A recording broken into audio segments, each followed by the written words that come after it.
국민참여형 뉴딜 펀드가 출시 나흘 만에 완판됐습니다. 정부 한국판 뉴딜의 성과를 국민들과 나누자는 취지로 마련된 상품입니다. 상당수 손실이 보전되면서도 적지 않은 수익률을 올릴 수 있다는 기대감에 투자자가 몰렸습니다. 뿐만 아니라 아직 미처 가입하지 못하신 분들에게도 기회는 남아 있다고 합니다. 국민참여 뉴딜 펀드 어떤 상품이고 앞으로 어떻게 투자가 가능한지 자세히 알아보겠습니다. 먼저 시장의 뜨거웠던 반응을 오민지 기자가 담아봤습니다. 지난 1일 일반 투자자 대상 1,370억 원 물량이 모두 소진된 국민참여 정책형 뉴딜 펀드.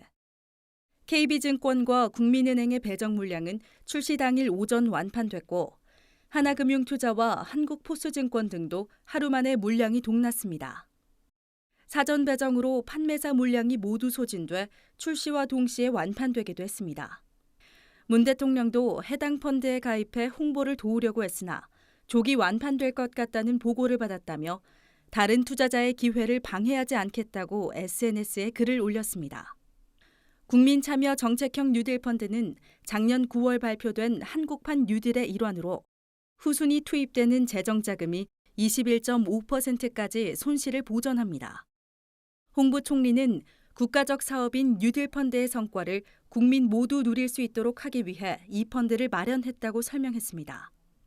국민참여형 뉴딜 펀드를 통하여 한국판 뉴딜 추진했다는 성과를 대다수 국민들과 함께 공유해야 합니다. 뉴딜 투자에 따른 성과는 그 성격상 특정 계층이 아닌 대다수 국민이 함께 공유하는 것이 마땅하기 때문입니다. 홍 부총리의 의도와 달리 지난달 말부터 시행된 금융소비자보호법 탓에 투자자들은 가입에 제약을 겪었습니다. 상품 설명과 투자자 녹취 등 절차가 복잡해져 과거 10분 남짓 소요됐던 판매 과정이 1시간 넘게 걸리기도 했습니다. 또 1시간가량 설명을 듣고도 투자 성향이 맞지 않아 펀드 가입이 거절되는 사례도 적지 않았습니다. 이런 가운데도 모집 마감일보다 보름이나 조기 소진된 만큼 국민참여 정책형 뉴딜 펀드에 대한 시장의 기대감은 뜨겁습니다.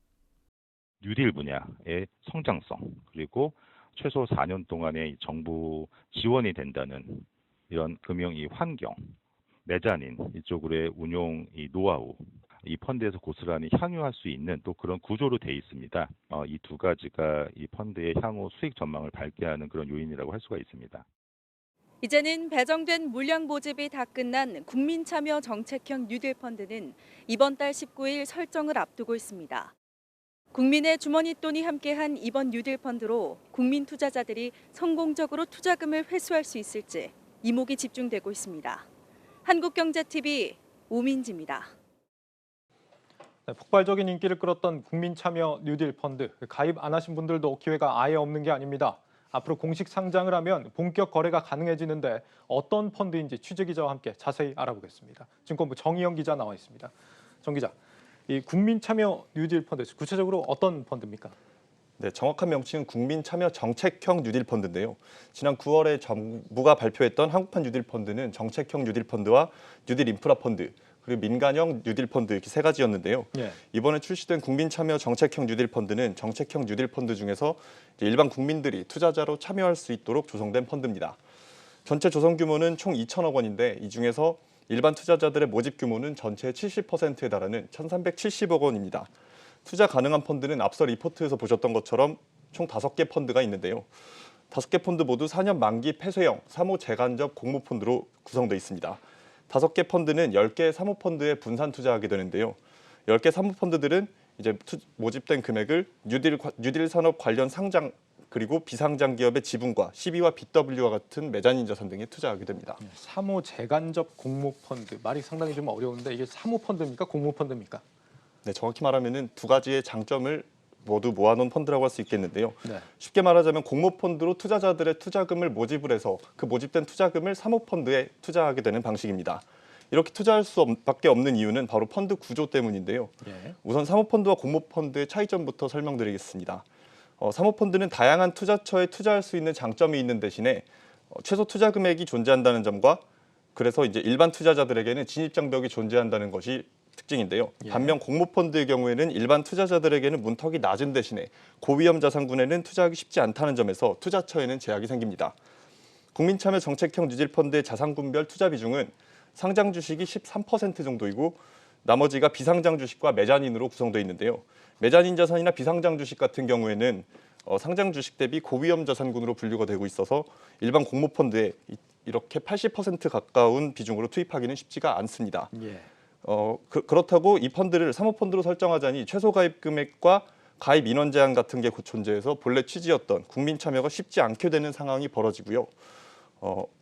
이제 만약에 공모펀드로 설정하게 된다면은 뭐 아까 말씀드렸던 것처럼 고위험 자산군에게 투자할 수가 없게 되는 거거든요. 그래서 결국 새로운 뉴딜 기업 육성과 대중의 손쉬운 참여라는 두 마리 토끼를 모두 다 잡기 위해서 사모 재간접 공모펀드로 구성됐다고 볼 수 있습니다. 좀 쉽게 말하면은 이제 뉴딜 사모펀드에 투자하는 공모펀드다 이렇게 볼 수 있겠는데 메자닌이 사실 이제 주식과 채권의 한 중간 정도 속성이어서 뭐 중위험 중수익 정도다라고 우리가 흔히 알고 있긴 하지만 지난 우리 그 라임 사태 때를 생각해 보면은 위험성이 뭐 적지 않은 그런 상품입니다. 여기에다가 비상장 주식까지 합쳐서 한 80% 넘는 비중으로 지금 투자가 되고 있기 때문에 이런 위험한 상황에서 손실 보전을 해준다라는 얘기를 하니까 굉장히 좀 혹할 수밖에 없는 그런 상품인 것 같습니다. 정말 근데 손실 보전이 되는 겁니까?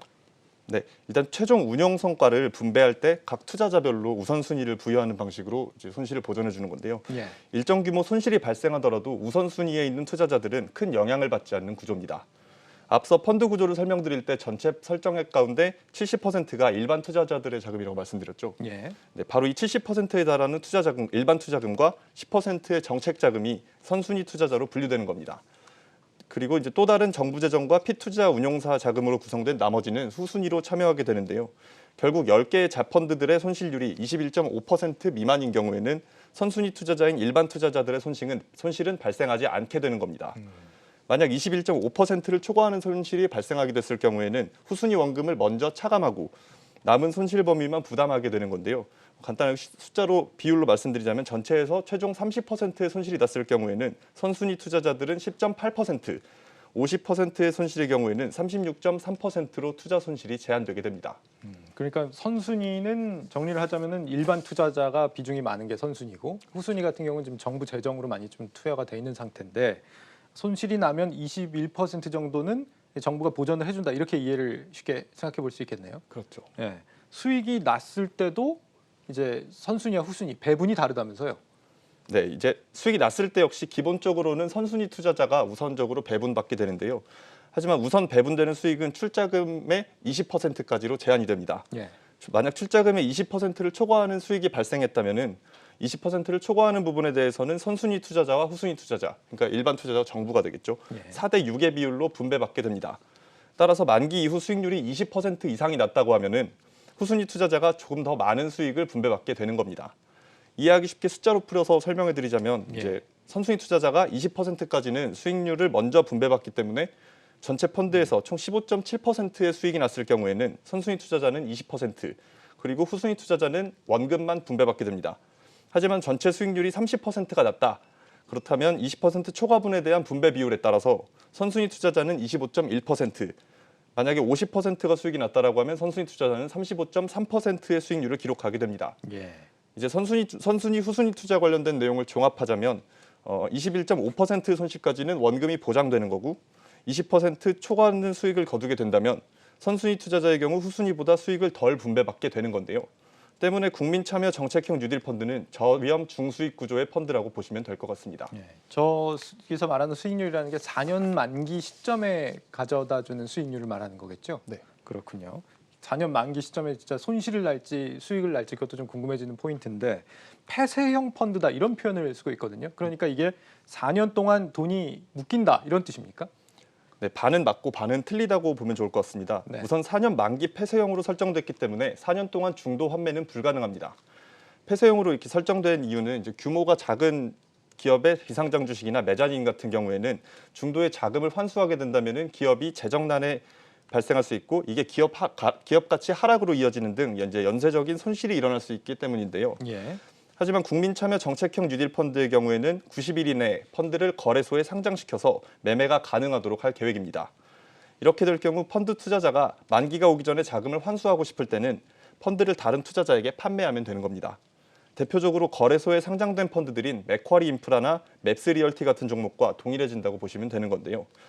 다만 이제 종목으로 상장될 경우 투자자들 사이 매매 호가가 이렇게 가격을 결정지을 수 있는 만큼 자금 환수 시에 최초 투자 금액과는 일정 부분 차이가 발생할 수 있다는 점은 유념하실 필요가 있습니다. 또 거래소에 상장돼서 거래가 가능해질 경우에는 모집 한도가 마감돼서 가입하지 못했던 투자자분들 역시 매매를 통해서 투자자로 참여가 가능해진다는 점도 기억해 두시면 좋을 것 같습니다. 그러니까 이게 4년 안에도 내가 만약에 중간에 팔고 싶다 그러면은 만기가 되지 않아도 중간에 팔 수 있다 이런 얘기입니까? 맞습니다. 그렇군요. 가입 못한 사람도 만약에 이제 상장이 되고 나서 이제 가입을 할 수 있다라는 거, 가입은 아니고 상품을 이제 펀드를 투자를 할 수 있다 이런 개념인데 언제 정도면 상장을 한다 이렇게 봐야 될까요? 네, 이제 4월 19일이 설정 예정일이고 90일 이내에 상장이 가능하니까 네. 늦어도 7월 중순에는 거래가 가능해질 것으로 보입니다. 7월 중순 전에는 이게 상장이 된다 이렇게 이해를 하면 되겠군요. 예. 설명을 좀 들어봤는데 특별히 이 펀드에서 나쁜 점은 그렇게 없어 보입니다. 그런데 뭐 일각에서는 관제 펀드다 이렇게 지적을 하고 있는 것으로 아는데 어떤 배경이 있는 겁니까? 네, 우선 이번 뉴딜 펀드에 투자하는 투자자들 입장에서는 정부가 후순위로 출자를 해서 손실이 보전된다는 점에 있어서 상당히 긍정적이라고 할 수 있습니다. 예. 고위험 자산에 투자하는 펀드인데 이제 손실을 일정 부분 보전해 주는 만큼 안정성이 높아지기 때문인데요. 하지만 이번 펀드 역시 시중에 출시되는 공모 펀드지 않습니까? 네. 때문에 시장에 출시된 다른 공모 펀드들에는 없는 혜택이 부여되면서 역차별 이슈가 발생할 수 있게 되는 겁니다. 뉴딜 펀드와 경쟁 관계에 있을 수밖에 없는 다른 펀드들이 상대적으로 위축될 수 있다는 의미죠. 또 현재 정부가 추진하는 사업에 자산의 대부분을 투자하는 펀드인 만큼 추후 정권이 교체가 됐을 때 정책 추진 동력도 약해지면서 펀드 자체가 힘을 잃을 수 있다는 우려사항도 나오고 있습니다. 하지만 한국판 뉴딜 사업이 디지털과 그린 두 가지 축으로 진행되는 건데 이 산업들이 전 세계적인 산업 트렌드에 맞아떨어지고 있거든요. 예. 그래서 이런 우려들 또한 상당 부분 상쇄될 수 있다는 의견도 있어서 향후 펀드 설정 이후 운영되는 추이를 좀 지켜봐야 될 것 같습니다. 예. 증권부 정의영 기자였습니다. 잘 들었습니다.